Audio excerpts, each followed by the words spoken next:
Attend the world's best business workshop led by America's #1 business coach for free by subscribing on iTunes and leaving us an objective review. Claim your tickets by emailing us proof that you did it and your contact information to info@thrivetimeshow.com. All right, Thrive Nation, welcome back to the conversation. It's the Thrivetime Show on your radio, and today we're breaking down the words of wisdom from Seth Goldman, the founder of Honest Tea. This guy ultimately ended up selling his business to Coca-Cola, but before he did that, he got to a place where he's making 15,000 bottles. What did he say? How much did he sell it for, by the way? I've been meaning to ask you that. Well, let me give you the stats with the business. Okay. The first 5 years in business, he sold a total of $16.3 million of product. Okay. The second 5 years, he sold $90 million. Then somewhere along that range, he teamed up with Coca-Cola. It's kind of a deal where they bought 40% of the company, but they really just wanted total control of it. So it's like with Google. If you look up Google today, Larry and Sergey own under 20% of Google, but they have the majority of decision-making powers. They have all the voting shares. Yeah, they can decide what happens. Coca-Cola said, we want to be in control of your business. And so I don't know how many other parts of the business he sold, but I can say the last 5 years, Honest Tea's done $392 million. Ooh. And I'll have Chup during the break look up what he sold the business for in totality so we can get to that. But before we get into what the business was sold for, I want to talk about guerrilla marketing, because that's how Seth Goldman grew Honest Tea. So, I want to ask you, I want to ask Marshall Morris, I want to ask Wes Carter, for all the listeners out there who say, I've got a big dream, baby, but I've got a very, very limited budget. What advice would you have for me to grow my business? And I'm going to start first because I have a hot and fresh one that I think everybody here can one up. Here we go. I got a call from Marianne Simpson with the Tulsa Chamber of Commerce, and she offered to sell me a membership for about $350. I called my mom, Mary Clark. Mom, if you're listening, how you doing? I called my mom. I said, Mom, do you recommend that I become a chamber member? And my mom sold advertisement for years, and she said, it makes your ads more effective, and people trust it more, so I think you should. So I said, okay, I'll buy a membership. I didn't have the cash, so I bought a membership. Spent about $300 on the membership. Then I decided this was my goal. Mm-hmm. I had read a Brian Tracy sales book. He's a best-selling author, sales trainer, and I decided I'm going to get a no from everyone in the chamber. So I literally would go to the breakfast, because it's included in the membership. You got to go to the breakfast, one event a week. You got to go, and you'd pay like $10 if you're a member. And there's about 250 people at the Renaissance Hotel. Back in the day, before they built the Renaissance, it was like the DoubleTree Warren. Do you remember the Duck Club? Oh, yeah. Oh. I do remember the Duck Club. The Duck Club, you go down there. And so I had the best waiter there. He always remember. I think he must have taken notes, because I'd walk in. I mean, he knew everything. Is the Duck Club still around? I don't think it is. Gosh, moment of silence for the Duck Club. It was a Hamid, I think, was his name. So I went down. I go to these events, and my goal was to get a no from every single person at the chamber event. So I'd walk up to, I'm not kidding, I'd walk up to someone and say, hey, are you getting married, or do you know someone who is? And if they said no, I'd go, okay, great. And I'd go to the next person. And I literally would do that. No shame in the game. I would ask everybody, hey, are you getting married, or you know someone who is? No. Hey, do you know? And I would try to get a no from every single person, and I'm not exaggerating. Every single event, I would find usually 2 to 3 people who go, yeah, my daughter's getting married, or I'm getting married, or a friend of mine's getting married. I'm like, hey, I'm a DJ service, and I offer 100% money-back guarantee, the best service in town. I'd love to meet you to show you how I can DJ for you, offer better entertainment at half the price. Here's my card. What's a good time to call you? What's your number? Wow, that's strong. Dude, and I just sat there and that's a closing statement right there. But I did that. Pounded it. Pounded it. But the thing was, I went to the Bixby Chamber after I got that profitable, because I'm paying $300 a year, which is like $30 a month, and trust me, I knew that. Mm-hmm. Then I thought, once I'm bringing in about $1,000 a month from this chamber, I'm going to the next one. And a friend of mine, who I won't mention her name on the air, she called me the chamber slut. And I said, that's a very offensive statement. That the chamber is very slut? Offensive. She goes, you literally go to every single chamber, and you're now known as the guy who asks every single person, first question, are you getting married, or do you know who someone is? If people would say, what's your name? I would say, my name's Clay Clark. Are you getting married, or do you know someone who is? And if they said no, I'm like, okay, and I just move on. Because that was my strategy, and that was my dirtiest, marketing move. That is dirty. But I used it. I went to the Glenpool Chamber, the Bixby Chamber, the Tulsa Chamber. So Z, one up me. What's a guerrilla marketing move that you used before you had the budget to do mass marketing? Well, what I said was I got the on the TV guide in the newspaper, and I did a little small ad in there, and my deal was a pair of colored contact lenses, a pair of clear contact lenses, plus everything included for $99. And so everybody wanted to try some colors, or most people do. You know, most people look in the mirror and they go, I wonder what I look like with blue eyes. I wonder what I look like with blue eyes. I wonder what I look like with green eyes. I wonder what I look like if my skin. I wonder if I look better with brown eyes. I wonder if my skin was green. I like that Van Morrison song, Brown Eyed Girl. I wonder if I spoke Spanish. I wonder if I changed my name to Eduardo. But they were afraid that they would put a different color on, and then their friends would say, what are you doing? You don't have brown eyes. My name is Eduardo. My name is Eduardo. You will call me Eduardo. No, I'm the twin brother of the gentleman you're talking about. My name is Eduardo. So then they have a clear pair as kind of the backup. So it's kind of like you get a pair, and then then we put in a little sass in there too. And that, even though it was a very small ad, that got the phones ringing, the stuff going. That's a hot move. Another fun move that I did. Back, my daughter, who's now a doctor in my practice. This is a dirty move. She was about, how old was she? 10? No ethics. Think she was 10, maybe 8. Ethics. I did a TV commercial.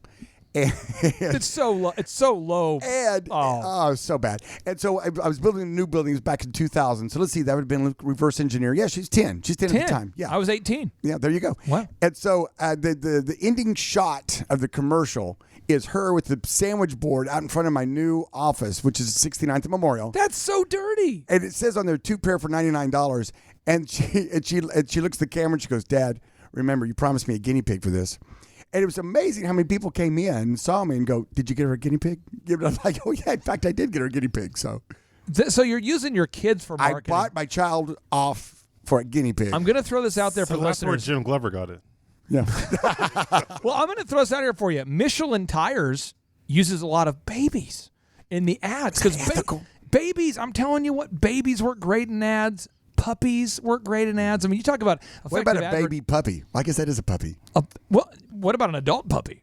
Well, I mean, that's now you're just using. That's a cutting edge idea. Now you're just using words. All right, so Wes Carter, what's a guerrilla marketing move? You're an attorney. You're with Winters and King. Yes. You're known for offering legal advice for people, but you're an entrepreneur. You have to go out there and get your business, grow the business. You're right. So just like anyone else. Talk to me. What's the guerrilla move? My move over the years has been I love captive audiences. So a large part of my practice is dealing with nonprofits. Churches, ministries, small businesses, those kinds of things. Small businesses. Which are really just businesses with less money or different rules. So what I would do is I would find a conference or somewhere where I could get in front of like 300 CEOs, presidents at one time. Say, look, you don't have to pay me. Just let me show up. Were you good? Give me 45 minutes. And then my speech would be, I would make a list of 3 things I wanted to sell. And then figure out how to work all 3 things. Were you a good speaker? I was. I had a gift for speaking. I originally wanted to be a litigator until I figured I don't like fighting. I like speaking, but I don't like fighting so much. So speaking was good, and you're right. It's make or break. If you get in front of 300 people and you bore them to death and you suck, nobody's going to call you. Nothing's worth the thing is worse than the guy who gets up there and says, well, I didn't get a chance to prepare for today's speech, but overall, there's 3 things. You knew about it for 6 months. And I would always open it up for questions. I was like, this is the only chance you're going to get for free legal advice. When we come back, more guerrilla marketing moves that you can use from Marshall Morris. Stay tuned. Do you need help growing your business? Take the challenge. The Thrivetime Business Coach program will beat any marketing firm's prices by 50%. Schedule your free consultation today at thrivetimeshow.com.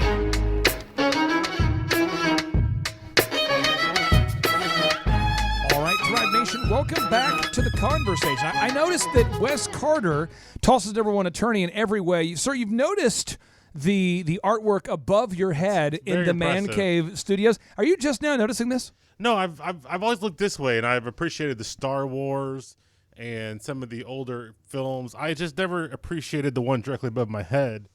And we were talking about Jim Carrey at the break, and I noticed Jim Carrey sitting next to Bruce Willis. Well, let me real quick ask you, Marshall, what additions have you noticed to the Man Cave since the last time, or Wes, what was the last time you were here? What are some additions you've noticed to the man cave? Because there's some really big notable additions since Z got back from his trip. I mean, he's been gone for like 2 weeks. He comes back. I got all decorated for him. I think I noticed one that Z noticed. What's that?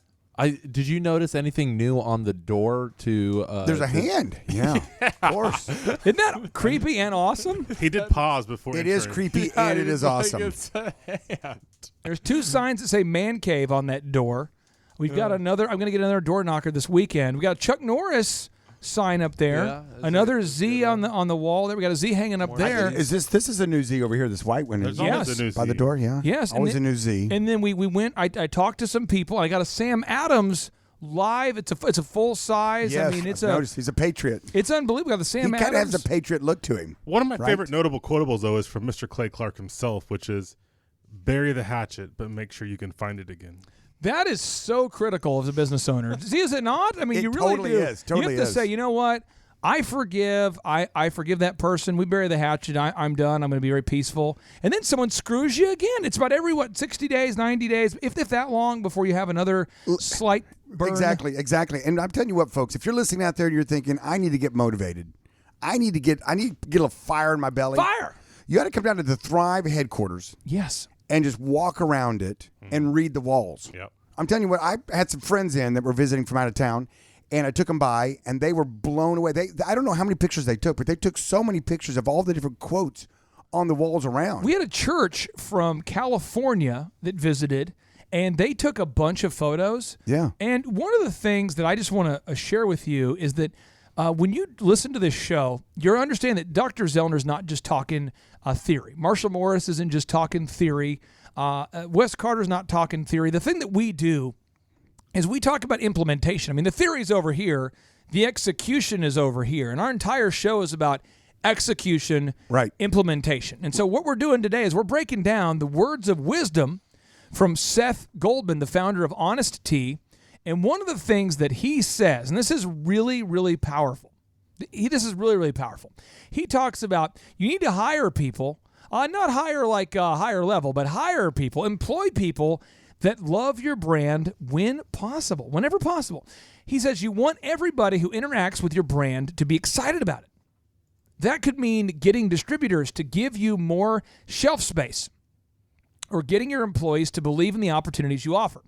It also means making your customers feel invested in the cause. To me, that's been a much more powerful driver than the financial incentive. This is Seth Goldman, the founder of Honest Tea, whose a company they sold to Coca-Cola, and they did very, very well. But this is where the quotes tie in here. I want to make sure we're getting this.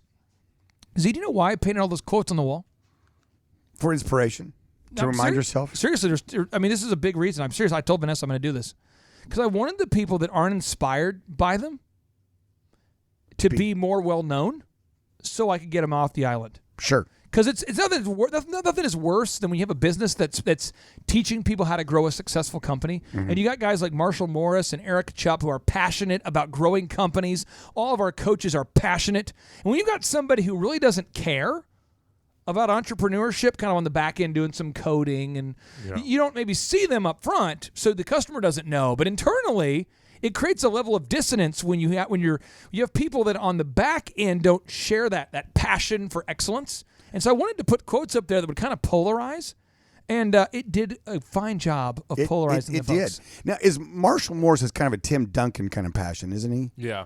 Marshall really- Morris. Quiet passion. No, I mean this though. Quiet, I've had at eternal least passion. at least not maybe 5, maybe 2 to 3 people come to me at a conference and say, "I have a question. Why is Marshall Morris? I get the feeling he's more passionate about my business than I am." Do you ever feel like that, Marshall? Because I've 2 people I remember specifically. I won't mention their names because it's kind of a that is private passion. conversation. Yeah. But they came up at the conference and they said, "Why is he? What kind of like bonus system do you have for that guy? Because he actually seems like he cares more about the business growth than I do." And I've had people ask the same question about Eric Chupp. So what fires you up, man? Why are you so passionate? Well, there's a couple things. There's 2 reasons why I've moved back to Tulsa to come work with you, Clay, and work with Thrive. Is number one is you started a 7-year campaign to recruit me, which included messaging me when I was doing my DJ thing Can I tell you the? Was there any hot tub time with? No, I know this is so funny. This is so funny. Listen, this is a real situation. Marshall DJ'd for us at DJ Connection. That's right. And you were, if I'm not being correct, you tell me. Okay. You were about 6'5" as a high school junior. Yeah. And you were not very good. You were kind of discovering your basketball legs, kind of like a deer discovers their legs. You weren't very good until about your senior year. You just started discovering the game of basketball. That's right. I was not naturally gifted, but I worked really hard. But academically, it was easy for you. Yeah, it was very easy. And your father is a cardiologist? That's right. So Marshall's very educated, comes from a great family. And see, he was just discovering the game. It wasn't getting good until his seat. It wasn't a typical jock. This ball's around. That's it right. Bounces. But when he told me he played basketball at Jinx High School, that's right. I thought, guy's probably a typical jock. But I met him. I realized he's very measured. He's a thinker. I'm going, this guy. I mean, he's tall. Who is he? But we went off to college, and I told my wife, I said, this guy is awesome. Like, I could see me in the future writing books with this guy. And I remember multiple people going, what? Him? What? He's like a high school senior. What? I go, no, I'm just telling you. He is sharp. And I didn't have that epiphany until at the DJ Connection. The way I decided to guard my heart, the way I decided to protect myself is I would not acknowledge the physical presence and or the names of any disc jockeys. You didn't even call him his name, right? At DJ Connection until you were in the top 10, because we had 80 DJs. So until you were in the top 10 of the DJConnection.com chart based upon customer reviews, I wouldn't even acknowledge you. So I remember talking to my dad one day. We're doing payroll. We're writing checks. And I was going, who the crap is Marshall Morris? Why are we paying him so much? And I started talking about it all the time because I get obsessed with things. And I'm downstairs loading out all the DJs, loading them in, high five. And I'm like, who the crap is Marshall Morris? And then I said, Brandon, who the crap is this guy? And that's when you said what? It was the second time I said, my name's not Brandon, it's actually Marshall. And I'm like, oh, you're the guy. That's how it happened. True story. That's how it happened. And so long story short is I realized that guy's sharp. And if you're a business owner, you have to realize you have to surround yourself with highly skilled people. I mean, Monty, who works with you at the auto auction, Kylie at the optometry clinic, at the optometry clinic, Sydney, Monty's wife, your assistant. They're such good people. And you got to surround yourself with good people. And so Marshall was DJing, and you were on like Facebook Live or something. Yeah, I was trying to figure out all the technology to get myself out to the world. And it was called Marsh Madness. Oh yeah, and you'd be DJing, like hanging out with ladies at like 2 a.m. at various clubs. Where'd you go to college? I was working, Clay. Where did you go to college? No, seriously, where'd you go to college? Ohio Wesleyan. This is so ridiculous. He's so full of crap. He's DJing. And the music mix was pretty good. It's pretty good. But there'd be like a lady in the background who's wearing like a halter top, like, oh, Marsh Madness, because she no longer can feel her face. And they're like, oh, Marsh Madness, Marsh Madness. And so I'm watching, and that's typically when I do my reading, because I get up like at 2 to 3 in the morning. I'd go to sleep at 9 and get up at 2. So I get up at 2, and I go up there, and I'm trying to recruit you, and I see it's like, hey, Marshall, and people are writing comments like, he's the bomb, and all this stuff you can't say on the air, Z. Rick, really just terrible. Just terrible. Nefarious, terrible things that college students, young whippersnappers would write. Scoundrels. But no, that put me in the position. I got recruited by you, and I kept writing in the comments. People would write, oh, snap, Little John is hot. You know that song? What was that song? But Little John, it was shot. And that song's playing. Everybody. Shot, Kulo, shot. And I would write there. Someone would write a crazy comment. I'd write, you will come to Tulsa and work with us. That's what he said. I am recruiting you right now. And the people would be like, whatever. And I'm like, this is not a joke. You shall join the team soon. And then you moved to Costa Rica. I moved to Costa Rica. And this is what captured my attention, is the vision for because when I went off to college, the beginnings of Thrive were beginning to take place. Boom. And it was the vision that you had for Thrive and helping small business owners. I saw it. And I remember you telling me this, and he goes, I'm going to do this. And this was years in the making. This is something that you've been working towards for a very long time. And you know this is all I want to do. It's the end game. That's right. And, you knew that. And you talked about this very, very early on. And so working with you and seeing that vision when I was back visiting my family from Costa Rica, I thought I was setting up a business meeting, but what I didn't realize is it was a disguised recruiting meeting. All out ambush. All out ambush, and I moved back. And here's the thing: is 2 then, months later. then you did a great job when I brought you back because I knew you would. That's right. You got promoted pretty quickly, and pretty soon you started realizing you were managing some people that weren't as passionate about entrepreneurship as we were. It would be like having a personal trainer for fitness that is training you who's not into physical fitness. It would be like having a pastor of a church who would be pastoring you who turns out doesn't believe in Christ. It would be like it's a disingenuous concept. But you saw it. And here's the thing. People are confused by our program when we are helping business owners grow their business as to why we are so passionate, because it is not believed that somebody can be passionate about the thing that you care the most about without an ulterior motive. And that is really, really cool. And that's what I've seen working with a number of different clients is they're confused by, you are so passionate. What do you get out of it? And Coach Calvert was your basketball coach. That's right. He was a coach who taught you certain skills at score basketball. Yep. And you've seen his business skyrocket and grow. And you heard me talking about this guy, Coach Calvert, man. We got to grow his company. Yeah. And you saw that passion. I remember one time you were in a meeting, you go, that was my coach.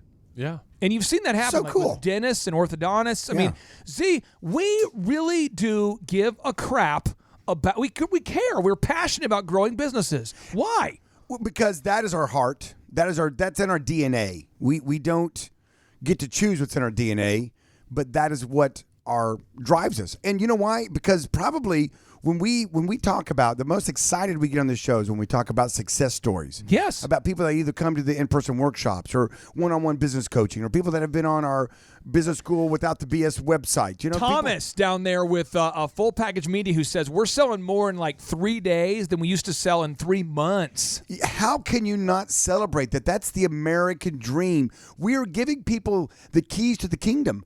You know? I see this all the time with Wes Carter. I've referred people to Wes Carter, true story, and Wes will say, this is so funny, because I think Wes doesn't realize they'll circle back to me and they'll go, Wes feels like I really shouldn't pursue litigation, or I shouldn't really pursue that because it would cost a lot of money.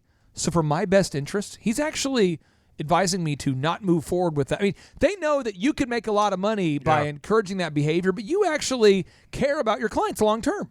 I do, and it's a little bit different than the business coaching, but I have the DNA that I want to see my client do well and do the right thing for my client. And I know in the long run, that's what's best for all of us. Now, when we come back from the break, we're going to talk more about the words of wisdom of Seth Goldman. And when he talks a little bit about how management today is mentorship. Management today, I mean, if you're going to manage a group of people today, you can't just hire them and pay them a salary and they're going to stay forever at the job. You have to mentor people, Z.